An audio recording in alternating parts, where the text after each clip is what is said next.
I'm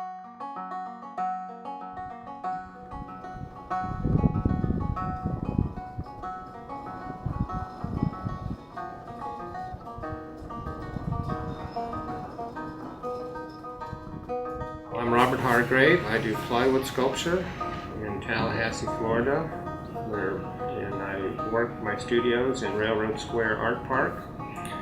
And my craft is about taking a rather ordinary material and transforming it into an exotic visual experience. When I get an idea,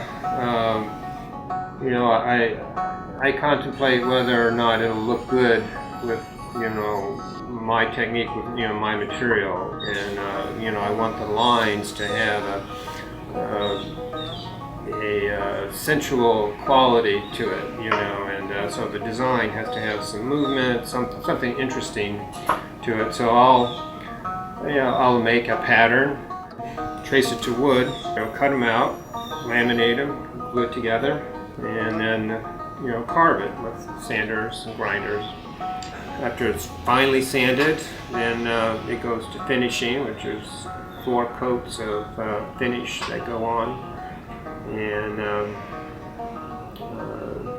and buffing. This is the last thing you do.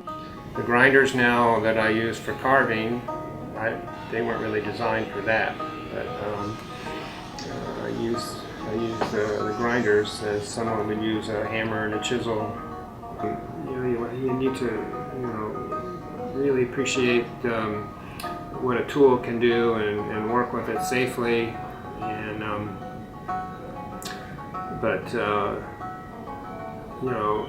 it's satisfying when you have a piece completed and you had an idea and you executed it and it came out pretty much how you want, or you were surprised and came out better. And the rare occasion, it's a total flop.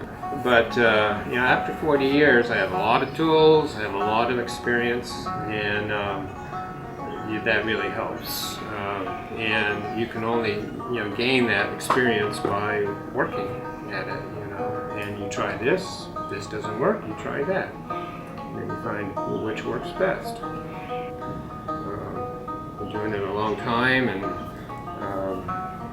it's been had a lot of ups and downs, but I feel like pretty fortunate to have been my own boss for this length of time, and plan to keep on doing it.